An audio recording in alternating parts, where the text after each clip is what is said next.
OG's turn to ban.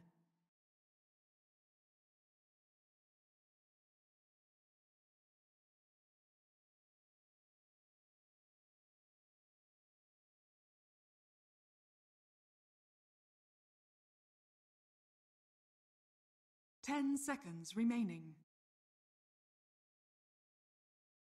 5 seconds remaining.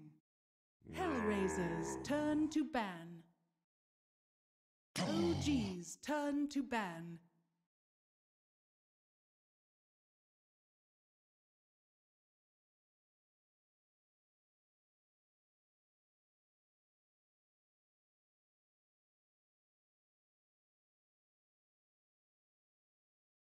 Ten seconds remaining. 5 seconds remaining. HellRaisers turn to Number one of our final series here of the day. This is technically a winter finals as well for what is Group B. The winner of this moves on to the playoff stage. What is the top 4 teams then duking it out for the one spot. The loser, they'll still have a chance. They'll just have to play again what I believe was scheduled to be tomorrow even. So we got OG versus HellRaisers here. Looking forward to this one. I'm Breaky CPK, joined by Z-Rock, and we got OG. As weird as this may sound, it's almost surprising to see them here with how the first series looked against SFTE. Yeah. Come through, and so they are here against now HellRaisers, who's coming off the 2-0 over Tuho, of course. That they are, and it wasn't the most decisive 2-0, but they did manage to sweep the series. But yeah, as you said, OG just barely clinging to life in this tournament. They looked rough on their debut with this new roster, but I think a little bit of it is draft at the moment. They kind of drafted themselves into a weird spot in a couple of those games. I really want to see them stay away from PL this series. It really just did not look very smooth for them. It didn't really fit the style of Dota that I think they like to play, even though they did squeak out one win with it. 10 seconds remaining. 5 seconds remaining.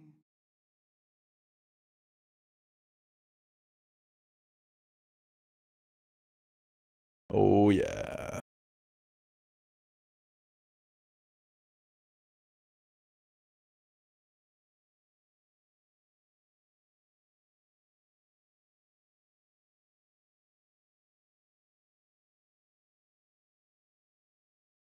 OG's turn to ban. This man is like single-handedly responsible for getting nerfs to this hero. It's absolutely insane what he can do. And very interesting, Wisp left up on the board, which we definitely have seen Fly play before. We've seen it'd be a fairly strong pick for them in a couple different situations, but I don't know if they want to jam it with an Earth Spirit. That kind of leaves your lanes awkward. You have to basically pick 3 solo lanes then, and then your Wisp and Earth Spirit roam around and assist them. But it definitely could be an option and something that HellRaisers does have to keep in mind. HellRaisers turn to ban. Yeah.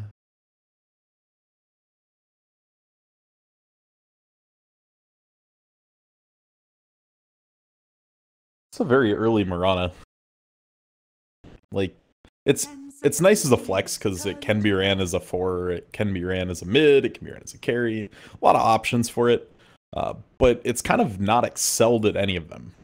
So, wondering what they're going to do to pair with it to make it more successful. We've seen Naga as a pairing, we've seen Bane. Generally, you want one additional, like, long lockdown. Even Shadow Shaman would work. 5 seconds remaining. Thinking back now. At least I know he's been pretty active in the FPL, and I think I've seen him playing it a fair amount, so I'd be surprised to see him end up with it in that mid-roll even. Yeah, definitely could be. But yeah, who do you pair it with then? As you're getting at there. You still want some type of roam potential that can result in a kill. One more ban on either side. Broodmother taken away from OG. A little bit of cheese factor there. Yeah, Lycan ban on the other side. Night Stalker is still there. If you're thinking about that. That would be okay. for HellRaisers here. It's just kind of a bad Earth Spirit until the Ags eventually comes online, though. It doesn't roam quite as well. Its damage output is a little higher, but the control's not there. It's definitely a consideration, though. So OG right now putting some thought into who they want to take away here, and it's going to be Enigma coming out after all of that. Interesting. Okay. I mean, you already have Jarek's Earth Spirit with a Snap Silence on a Black Hole. You could even go a BKB Piercing Stun in your last 3 picks if that was a worry as well, but opting just to ignore it entirely. I'm wondering if this isn't going to point towards like a Legion Commander type hero. Most notably, though, S-Force Batrider is still in the pool. That's something we don't see very often. And his Brewmaster just got banned by HellRaisers right there, so maybe a mix of research or looking at the previous series, if anything. And also, to be fair, they were just playing against it in the 2-0 matchup, and yes, they won, but maybe you're reminding them that, yeah, we don't want to have to face against that hero. So take it away. Definitely could have been something that we see OG. But yeah, you talk about the Batrider. That stands out for an S4 option. Puck is also still there. Yeah. I think you want to keep the Veno Flex open if you can. Huh. Well, Huskar's not banned. OG's turn to pick. Brave Bane pick. That is a super brave Bane pick. You have False Promise, you have Earth Spirit with multiple disables. This is very ambitious out of HellRaisers, to put it lightly. If they just go like offlane Abaddon on the side of OG, I don't really know what HellRaisers can do. I mean, you could go Abaddon, you could go LC. Any of those offlaners with that kind of purge, and you could even go offlane Omni here, and it wouldn't be the worst thing in the world. There's definitely options here for OG.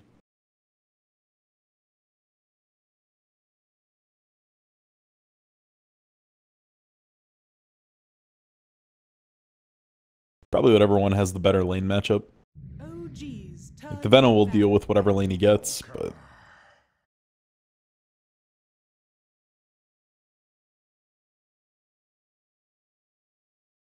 I think I'm banning LC if I'm OG, actually. Yeah, you have a good save and Oracle to stop the duel from going off, but... somebody's gonna die every time there's a duel and a Sunstrike. And then you also have arrows and grips and sleeps. It's just one more level of CC I don't want to have to deal with. Yep. Definitely could be. That would mean that you're running one of them as a 4, which we've seen work, but it does need to get a little bit more XP than something like an Earth Spirit or a Spirit Breaker or something like that roaming.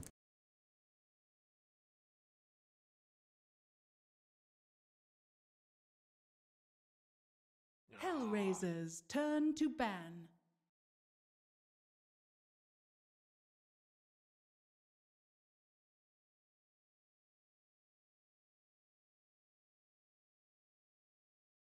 Yeah. It tried. 10 seconds remaining. 5 seconds remaining.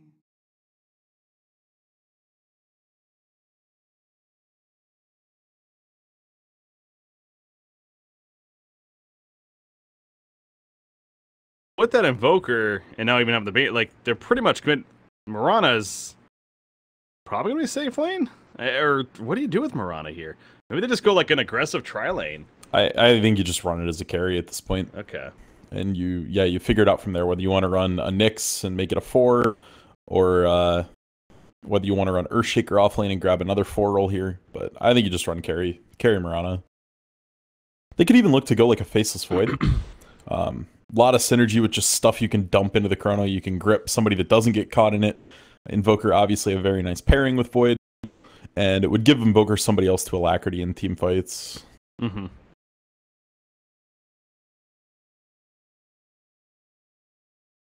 Continuing to use in that time.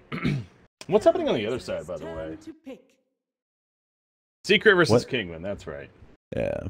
It's the other matchup over there. Top 2 from each of the groups of 4 teams each move on to the playoff stage. So they ban S4's Batrider. And wow. So Monkey King. Huh. Or Monkey King we're going to see here. They have a lot of two-hero synergies on this team. Like, Earthshaker Monkey King is just insane once Shaker gets blinked. You just set up the Monkey King ult with an Echo Slam. Bane Mirana, obviously, a notorious combo. Any arrow into Sunstrike is going to be devastating. I still really like a Purge effect if I'm OG. I'm fine with either one, Abaddon or LC. They only have 9 seconds. And it's going to be a Pugna. And then suddenly, it hits. That it's Pugna. So less anti-synergy this game than the first game that they played today, where the Decrep was actually saving people from Death Prophet ult and stuff like that. There's going to be enough magic damage flying around in this from OG that the Decrep is just going to be a net damage gain almost every time. And I'm still wondering, though, what they're going to do to counter the playstyle HellRaisers. Like, this looks more like a set piece draft out of OG. Like, we want to pick these heroes. That's what we're going to do. OG really likes this core Pugna. They again ran it a fair amount, I believe, in the group stages, especially at TI7. 10 seconds We're seeing several teams even attempting / doing it. So And OG did it with mixed results. They had games where No-Tail got huge and was just saving people like crazy with life drain. He was acting like a super support almost. It was just doing a lot of things, and then they were getting their carry through Ana in the mid lane. Mm-hmm. But he had about as many games where it just fell flat. He fell a little bit behind. He just ended up being food. It's definitely been a risky pick in their history so far. Well, that's what I was going to bring up, really, is the idea... Oh, they're swapping, actually. So now No-Tail's on Venomancer. And S4, we saw the S4 Pugna earlier. It's actually it did not look great. It had some question marks. You know, you mentioned the synergy of the team, but that's what I was going to get at, though. The idea that he becomes a glorified support is, I think, why, for me, at least, it just feels underwhelming in the end. But, you know, if you're going to have a hero like that turns into a glorified support, having an Alchemist as your go-to, I guess, maybe makes more sense, but... Prepare for battle. Well, OG, they're trying to make it work here. Now, game 1 of this series, so we'll be S4 on it. No-Tail swaps to the Venomancer. They kind of did that last second as well. I kind of wonder if they were purposely doing that to throw HellRaisers off. They could be. They could also have just been discussing it and came to a group decision at the very last second there. But I almost wonder if OG's not just trying some different stuff. You know, trying to play out the games, feel out the team. Yes, they want to win this, but it is just a minor in the end. And OG definitely a team that has their sights set on the majors. Like, oh yeah, you can laugh about that, but it is true to some degree, especially now that we've seen the point spread. Like, the majors are overshadowing the minors entirely, which is how it should be. No, yeah, my chuckle was more for, I mean, I definitely agree with you, and it's just more for, because you're right. Like, honestly, it is always dangerous to say that, because it's almost like taken away from the other teams, like, oh, they're just not trying, so, you know, congratulations if you beat them or whatever, but... So they're trying to win, but yeah, they're a little more open to trying different things. It's like this seems like a draft they would do, like if their backs were against the wall and they felt undermanned and it was like 2-0 against them and they just had to pull something weird out, you know? Yeah, it's their one game wonder kind of thing. So you try these out, you see what you can do on them. Well, again, a lot of I really teams... like this here. They're giving Rezo double bounty runs. Okay, yeah, there was a Team 2 actually. I saw do this quite a bit recently. Again, I've been watching the Resolution doing that here. He ported over, I'm guessing. Yeah. The TP. And a very nice block from Jerax.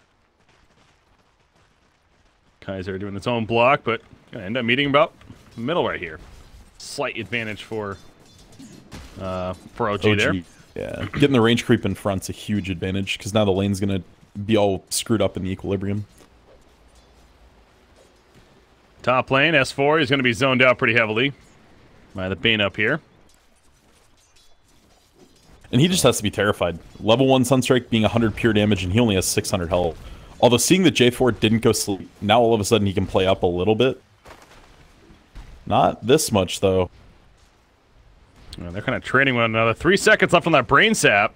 If he hits the Sunstrike, this is just dead S4. Ooh. No, it's not coming out. Pops the salve. Kaiser's busy in the middle lane. There is a lot of action in here, as Earth Spirit was being involved, so even pulling the creep wave there. I don't think that was even on purpose, just happened to aggro after him, so. That's going to work out nice. It's going to give Alchemist a free wave.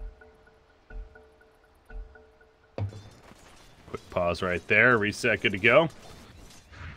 Back to the top lane. Bane continues to run at S4. S4 is showing that he's not just going to allow Bane to do this. He's definitely willing to trade auto attacks at least. And a man fight in, but you're right. He has to keep in mind that the Sunstrike presence that could come out. Monkey King throws out that Boundless Strike. So yeah, Monkey King being played as a core here. This is, whenever we see this hero nowadays, this is definitely what you would expect to be played as.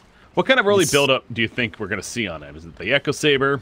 Yeah, I would say like Shadowblade, Echo Saber, Deso kind of build. Something that's a lot of damage and looking to get kills in the early game. This is a very explosive core. It's almost like an Ursa, in that if you don't do much in the early game, it can really fall flat.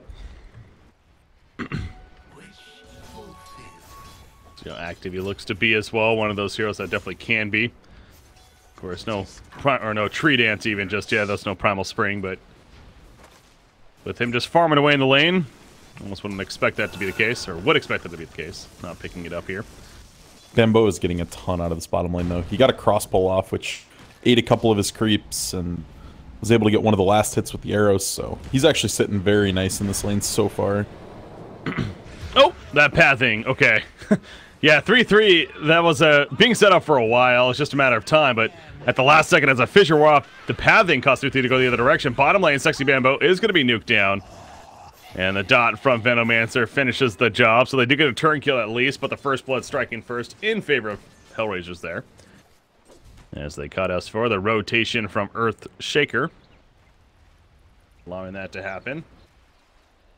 He did decrepify the Monkey King right there to try to prevent being... As he's doing right here, actually. Sunstrike comes out, though, on top of the Nightmare.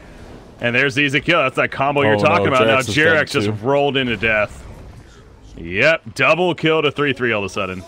This is the fear. You can straight up ignore a Monkey King and he's not going to be that scary. Even if you give him total free farm for the first 10, 15 minutes, if you're getting something out of it. That's why I was really nervous about this Pugna pick here.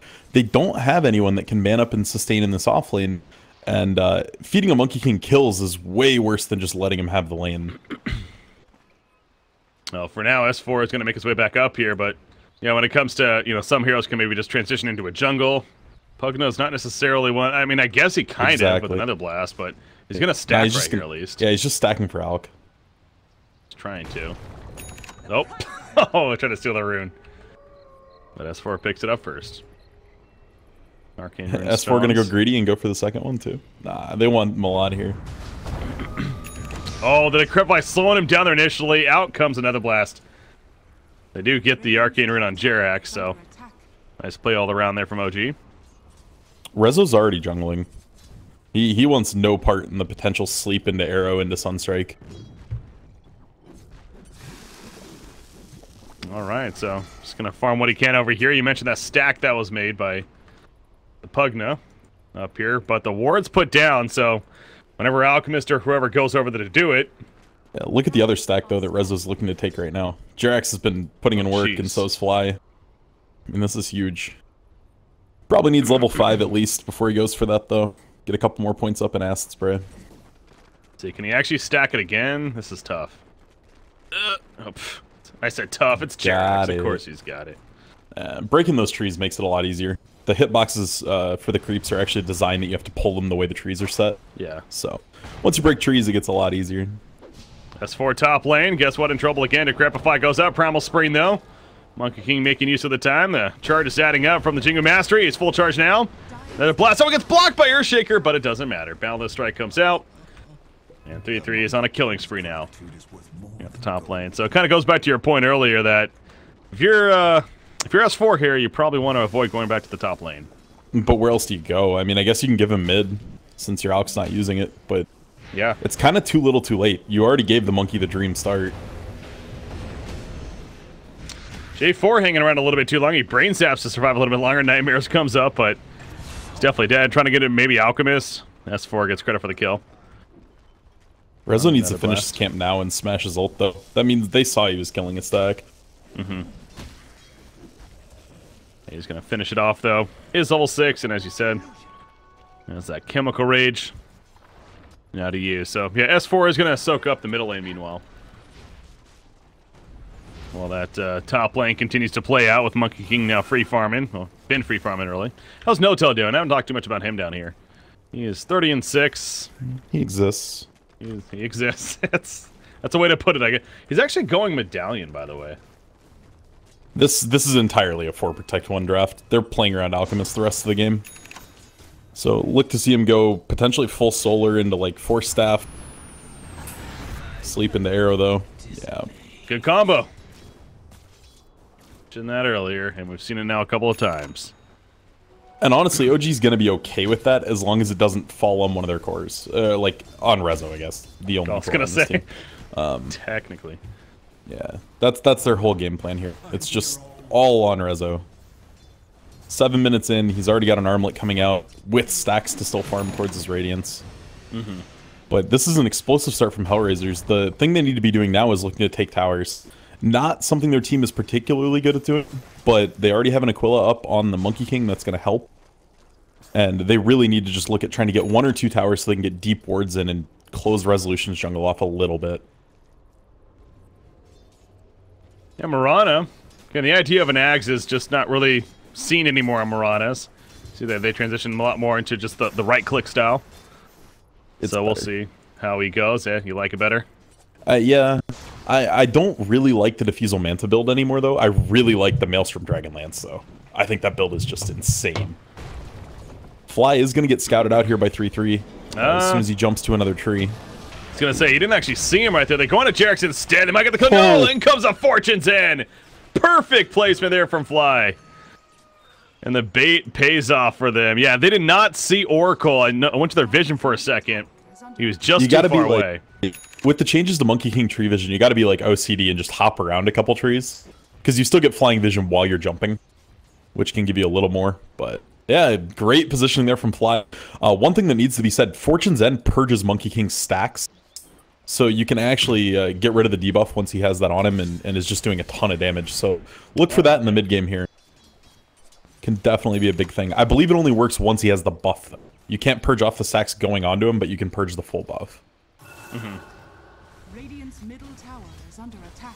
Invoker has it Alacrity up, pushing out the middle tower. And a Midas, of course, finished as the Ags now. In queue at least. Top lane. Fate's Edict for the disarm, but a good job by 3-3 using the Primal Spring to finish off Fly right there. He tried to make the TP outplay, but 3-3 is a little bit too quick on that. Gets him killed, so Fly 5.5, almost level 6 for that false promise at least. Meanwhile, Resolution, he just continues to farm Ancients now. Of course, armlet in hand and another 2,100 gold saved up for him here, so looking pretty strong. Taking a look at the net worth. Yep, he's got a 2,000 net worth lead currently over the Invoker here. Venomancer, that medallion finish you talked about, this really emphasizes the idea of the 4-1 strategy. Protect Alchemist at all costs. Really is. And Rezo might not even look at a lane until this Radiance is done. I think he's just going to go back and forth between these 4 jungle camps. J4 is running in down come here. On, Fly. Stack. Stack. You know you want to. Sleeps up. There's a Nightmare. Starstorm in the face. And Jerax, he tried to make a play after the fact. Not going to happen. I like how J4 just literally just like walks up to them, takes all this damage, doesn't even care. Nightmare's the target for the Sunstrike kill. It's like they had a mission and they accomplished it, and it ends up being a double kill actually. For Sexy Bamboo. You just can't do anything. Yeah, it's going to be very hard for them to do anything on the side of OG. But again, this is their game plan. They had to know this picking that Pugna last. People are going to die. Bottom lane, they're going on to Mirana. Beautiful boulder smash stun again. Said that once or twice. And they're getting the kill. The Fortune's End. J4. Yep, the Purifying Flames is too much damage. Playing that well. Level 3 Purifying Flames, a lot of damage. That's a guy that's played a lot of work.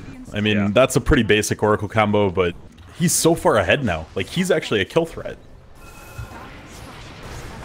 Milan's running in. Oh, the block off on S4. Just a matter of time before he goes down. Invoker will finish the job with that Alacrity. It's a nice block off there. What's over here? That's Bane dealing with Jerax. Ends up falling back. Middle tower gets denied in the end, so nice push enough from OG. The Fiend's Grip locking out Venomancer meanwhile. That's going to be a kill on him. Milan comes in for the stomp, trying to get closer to that Blink Dagger. Rezo, though, flying out to buy his relic right now. Oh, nice combo. Like catch fly here. Boundless strike into the arrow. So you mentioned Rezo does have the Radiance almost finished, but it's just a weird game. OG really can't do anything other than try to burst one with the Oracle and then die. Like that is their entire game plan right now. Well, they're gonna go for the middle tower. Do it pretty easily in the. I mean, maybe not. It's in deny range now. Monkey King goes in the flank and a long range melee auto attack. Secures the kill right there. So Venomancer just gonna take advantage of the farm that's pushing up now. But HellRaisers, that is, will fall back. Monkey King, the Echo Saber, sure enough, is going to be his item choice at least first. And Mirana, that's all she has? She has to have more than that. No? Okay. Yeah, I guess she's only 3,500 net worth, actually. Well, maybe not. Yeah, Aquila's expensive. I mean, that's 1,000 gold right there. Tread's 1,500. It just adds up. That makes sense, yeah. Might add a little bit more, but Bane rotating to the bottom lane, though. That Fiend's Grip is just about back up. Definitely catch somebody here. Yeah, if it's Jerax, we'll have to see how good he can be with his fingers, because you can actually silence the Fiend's Grip mid-grip if you do it fast enough as Earth Spirit and then just roll away. But I have to imagine he's just going to let this go and hope he doesn't get spotted. Your Alk's still farming. You're actually pushing top lane as well right now. S4 doing a ton of work on this building. That's something Pugner can definitely do with that Nether Blast. Level 4, a lot of tower damage. And he's going to use that right here. Jerax is still setting up at the bottom lane. Wonder if any TP is going to come out and maybe make a play. I mean, they're pinging it out. Their fort's up, so they have a little bit of time. If they fort right after this creep dies, they can kind of screw with HR for a while. Uh-oh. Right as Oracle's porting in, now they kind of catch Monkey King, though, really. He ends up getting down himself. AT to put on himself from Fly. Healing himself up. 3-3, though, with a Boundless Strike. Enough damage for the kill. The Nightmare also applied defensively right there. Maybe it took it off. They get the kill on Earth Spirit, though. Bane, meanwhile. Fiend's Grip, locking down. He will end up going down. The tower kill on top of that Resolution with the Chemical Rage. So the Echo Slam comes out. The Sunstrike, that's going to completely whiff right there. And this Radiance Burn is doing work for Resolution. It's a double Radiance kill. Poison Nova, pretty silly this early. I mean, that was just so much damage. Free kill stopper. So yeah, the choice to defend right there definitely works out for OG. And I will be right back. Sure. Door. Invoker's Sunstrike was pretty off the mark right there. It almost seemed like he was going for his teammate. How that was looking. But, oh, he tries to Sunstrike over here, and will miss. Pushes out the lane, though. He almost has that axe finished, at least. Under 100 gold needed. And Invoker will be ready to go with said item. Bane. Oh, we could have purchased an energy booster right here. He wanted the first. Now I'll probably pick it up. Be thinking about it. Okay. Nope. He's going to stay away from the Arcane Boots for now. Over here, Alchemist. I hear him somewhere. But anyways, they're going to go on Invoker right here. The life sap comes out, and they do kill Invoker. He did just finish his axe, at least. So, slight positive there for Kaiser. Throws a great kill onto him as Monkey King continues to leap away. They're in pursuit, though. Comes down, Fortune's End. The root comes up. Unstable Concoction. That Decrepify and the Purifying Flames. Oh my god. That is an insane amount of damage. That Oracle feels like he can almost one-shot people at this rate. What are we looking at? 40% right now. It's up to 60%. And you're looking at this ability dealing 360 magic damage each time it's used. So, yeah, that's a good chunk of damage on a very short cooldown, too. What is it? It's like a 2.25 second cooldown, yeah. All right, what pretty insane. Well, what I was just talking about right there, they caught Monkey. They also caught Invoker before, but they got Monkey King too. The Decrepify with a Purifying Flame nuke is insane damage. Oh, it's absolutely nuts. Yeah, Oracle got such a huge start on her levels that it's his levels that it's just doing a ton of damage. Yeah, we saw it come into play right there against the Monkey King. Speaking of Monkey, he's got the Echo Saber leaping on in. Primal Spring very quickly. Jerax has a Boulder Smash, though. Buying some time for TPs to Hell. Fissure will miss. Sunstrike, it's not going to hit. And that's the cue to get out if you're HellRaisers. Don't want to overcommit for this.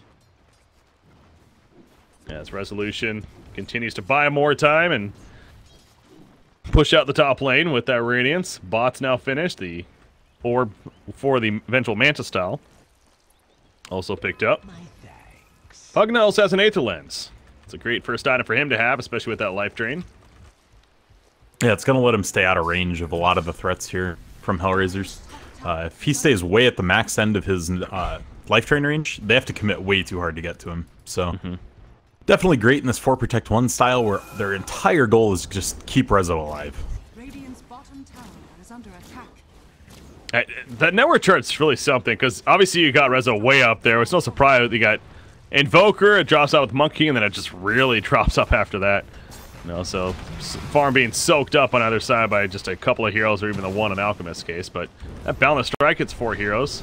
Look at this tier 3 tower, though. It's already so much damage. Wukong's command is going to be canceled. Chose not to commit for it as they were not pushing in. And that's going to be the end of that attempt, at least. But again, they get at least a lot of damage on the tier 4. J4 is found. And he's probably going to die here. Jerax just kill secured. The Boulder Smash there. So nice find for them, and 15,000 net worth now on Resolution. Yeah, with where he's at in this game, I mean, we're only 18 minutes in. This is the timing where you normally see the Boots of Travel just starting to get picked up, maybe the Yasha, and he's already closing in on a full Manta. I'm really curious if he's going to continue going the standard build of old, where you go the Octarine next, and then an AC or a Shiva's, or if he's going to end up going more of a battle-oriented build like we saw in the last game, where, you go AC, or you go, even Abyssal would be an okay item. Armor is super value, though, against this team. Like, Monkey King's Wukong's command and his Boundless Strike are pretty much the only ways they kill you. It's that or you getting caught out and you get Sunstruck, but Dire's bottom tower is under he's definitely in a good spot to potentially just run over this game. Radiant are scared. Like a Shiva's for sure. Radiant's top Yeah. Pretty good. I really like the standard build here. I think it gives them enough survivability, and I don't think they're going to be hurting in damage for a while yet. I think just going Octarine into Shiva's is very good. Over here, Milan opens up. They find their Spirit. Those are a Shaker. The initial kill for the Sunstrike doesn't happen, but enough follow-up there. Unstable Concoction. He's able to get it off, kind of leap away from Mirana. It still connects, though. Cannot disjoint that. Bane. He dies in the background, so 1-for-1 exchange right now. This fight still could be happening, though. I mean, Milan's here. He has an Echo Slam. Oh, no, he's going to run away. Oh, might kill the Courier? They kill the Courier. Oh, that's a hefty Courier, actually. Paramount was on that old simple items. Milan goes for the Echo Slam in the face of Alchemist. Sunstrike, it's not going to hit, though. False Promise comes out anyways. And healing up Resolution right here, so Dire side, I don't know if they want to keep around. I mean, they're still in the area. In comes the Tornado just on Venomancer by himself. They kill Mirana, though. Kaiser gets the kill onto Venomancer, but he's going to end up dying. That Fiend's Grip. This is just very desperate mode here by HellRaisers. The tunnel vision's real. And they're going to get run over because of it. They just gave him an ultra kill. Dire's bottom tower is under attack. Yeah, why are they stuck around that should be able long? to get out. But yeah, that's Dire's just an overstay. Their team is not meant to take really long, drawn-out fights. They're very point-oriented. You hit a sleep into an arrow into a Sunstrike, or you hit an echo into a Wukong's command. You want your fights to be like 5 seconds. 3-3, though, going in. Jerax just kicked Fly to his death. Loves to be flashy here. Yeah, this time it wasn't as epic. Really, he's like, hey, go after him. Runs the other way. That chrono kick might be the play of the month. That was big. Yeah, no, that was a huge play. Jerax, especially with the point of the game and everything. Oh yeah, absolutely massive. But again, still a huge gain for OG there. You get a ton of gold stacked up on your Alchemist, and these aren't really heroes you look at and you think, man, those Ags are amazing. But they're all incrementally very, very nice once he gets to that point. Oracle's bringing Purifying Flames down to like a 1-second cooldown is just filthy. You've got the Venoags, it's pretty common. Even Pugnags, just being able to have it on no cooldown could be super impactful. And I'm still not even, like, I feel bad just listing all of them, but even Jerax's, though, if you just stone form somebody who gets slept into arrow, you can absolutely save them from the initial burst, and that gets rid of about half of HellRaisers' combo right there. Yeah, giving Jerax more room to make plays, that seems like a good idea to me, so... I'm going to be surprised if that's up on the tier list, as far as giving up the Ags. Yeah, with it being Jerax's Earth Spirit, you may even do that first. Anyone else, maybe not, but... Roshan, kind of poking at him a little bit right here. They're also just scouting out the illusions. J4 is going to be found by an illusion. Boulder Smash, it's going to miss this time. Yeah, funky angle here. Still a concoction. They do see him. He was acting like they didn't see him. Turn around. He just walked into sentry range there. Otherwise, Alk stuns himself. I'm going to say, that it's almost like he was walking away, and then, but that makes more sense then. And actually have the vision in full there. That was one of those, he's probably like, I think Alk's stunning, let me go check real quick, and just walked into range so I could chuck it at him. And now Resolution going to help finish off Roshan. I mean, the Dire Side's thinking about making a play right here. They do have the Echo Slam. Arrow hits Oracle. Is that your cue? Might be. Roshan's just about dead. Out comes the Echo Slam. Resolution picks up the Aegis. They kill Oracle off the bat. In comes the Life Drain, though, on the Earthshaker. He's going to end up on the Wukong's command, dealing plenty of damage. As Venomist gets picked up, as does the Alchemist. But now 3-3 in the midst of it. That Nether Blast just nuked him down. The Nether Ward's also doing plenty, I'm sure, in the fight. And Resolution, well, the Aegis used immediately. But look at the top lane, meanwhile. The creep wave alone is doing plenty of damage. This is nuts. And they're still distracting HellRaisers. They can't send anyone up to this. That was a clutch nightmare, by the way, onto Invoker right there to help him get away, but Bane will end up dying. And that courier kill was huge. That was Invoker's BKB on it. Oh, yeah. Don't chase this, Rezo. Do it! Okay, the illusions are fine. Not going to actually get the kill, but... really totally different side of OG this game. I mean, opening up the game strong. They had a game plan in mind.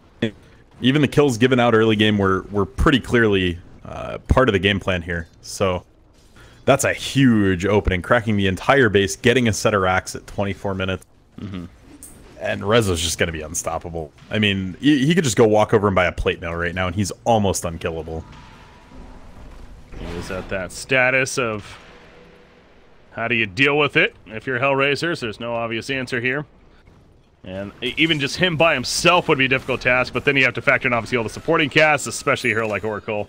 But again, this kind of goes back to the 4-1 strategy on top of that. Even the quote-unquote core Pugna being played by S4 is really just a beefed-up support here for the team. Oh, yeah. So, even Venom is operating like that, too. Straight Solar definitely. Crest just to protect. It's absolutely the game plan here. EMP, the Fate Edict goes up. Prevent the damage. And the nice part about a strat like this, these Alk images can keep the creep wave up for you, letting Pugna with this Aether Lens just chip away at the building. He can cast Nether Blast from further away. It makes it a lot safer to do. So as long as you have something pushing in the creep waves, which they do with this Manta Silent out, there's really nothing stopping OG here. Oh, Nightmare on Alchemist. There's the arrow on top. So good synergy here. It's a big wombo combo, but out comes a false promise. And the heals are being spammed right here. God, look at that damage and heals. He's going to be full. He's going to be full. Yep, you're right. Look at that right there. Tornado ends up hitting Alchemist. So filthy. Or, excuse me, Oracle. That was just ridiculous. Everything going out. And that was everything. I mean, that was all they had. J4 ties way back in the base. But can they really reset and go back in here? It doesn't seem like they're going to go for that. They're going to pop a shrine over here. Pinging it, at least.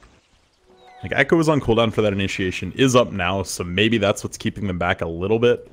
The other thing is just the fact that your Alk needs to go buy some stuff. He's sitting at 3,000 gold. You might as well spend that gold. You have a really commanding lead right now. There's a lot of free gold on the map as well. You still have the 2 outer shrines, the tier 2 bottom. Those are things that HellRaisers is going to really struggle to contest. It's going to take like a Mirana ult into a very aggressive smoke and a lot of praying. So I would be surprised to see any contestation for those. Their spirit, the patience to wait for the angle to get both of them lined up for the boulder smash. Magnetizes up, Invoker's dead. And Marana, good job TPing out at least. He'll stay alive. About 50 seconds, Invoker's going to be staying dead. No buyback for him. At least he gets his BKB finished. Mentioned that from earlier. Courier being killed. No Wukong's command though either, so yeah, this could be a free push. There is an Echo Slam. You see how spread they are. Again, all the supports can just sit back and let Alchemist stay in the front lines. Yeah, Wukong command up very, very soon though, like 5 seconds. Yeah. And Echo Slam ready, as mentioned. So, will they actually commit to this? Saw what happened last time. False promise just being sat on. Promise bringing the backlines. Going for S4. Here we go. BKB's pop Kaiser. Trying to just man-fight the Alchemist. Don't know about that. He gets Nightmare up. Echo Slam hits a couple of heroes, kinda. Not the prettiest one. However, nice stun on a couple of heroes back here. Orko goes down. Venomous gets picked off. Yeah, if you can't kill the raid boss, kill everything around him. And that's exactly what HellRaisers is going for. But now Resolution running down Kaiser, and the burn will be enough to secure that kill right there. Wukong's command is activated. JRX just out of range, though. He manages to escape. 3-3 still in pursuit, but the boulder smash, the silence after. He's going to be decrepified, nuked on down. S4 with the life drain to finish him off. That just showed how much room OG has in this game, because Rezo sat there beating on buildings until he's like, oh, shit, my team's kind of losing this. He waited until 2 were dead before he even peeled off the buildings, and they still won the fight. That Rax just about dead. Resolution, he'll take care of it. Gets the actual kill. And that is now 2 melee racks destroyed in OG's favor. Coming in 20 minutes here. Make it 2 sets of racks. Just rotate to the bottom lane. The double damage rune still on Alchemist, in fact. So and a full AC done. He just picked that up here. Flew in the last few pieces of it, so. Gonna be even harder to bring down than he once was. Resolution. Kind of having some fun right there, JRX. He pushes Resolution away from the bounty rune. He's getting a little bit silly with it now, but didn't go full BM and take it, though. Yeah. Just taunting. He should have. He should have, I agree. He is a true player. Ward goes down, this they is know just showing here how tanky he is. They might even bring Rezo down here, but it really doesn't they got matter. Oracle. He's fine. Like, he's not even throwing out the false promise. He's confident in his heals now. Okay, he's going to throw it out now, if anything, because he might figure he dies here. But Decrepify into the blink away. The teamwork is just godlike from OG right now. And you see Resolution, all of a sudden he's back to full life. Dirty. Kaiser? Ooh, he was caught there. Ghost walking away. That's Megas. That's a pretty clean game 1. This is over. 3-3, well, at least going to kill to patch the stats before. But GG's called, and it is official. Game 1 going to OG. And yeah, I gotta say, even though they won the first series 2-1, we had the question marks there. Definitely a cleaner game 1 here. Yeah, this was a much better use of the Pugna. They had a concise game plan for him the entire game. And it paid off really well. I mean, Rezo got the start he needed, and it wasn't because he wasn't pressured. He had to fall back to the jungle at 6 minutes and still managed to turn it into a game like that.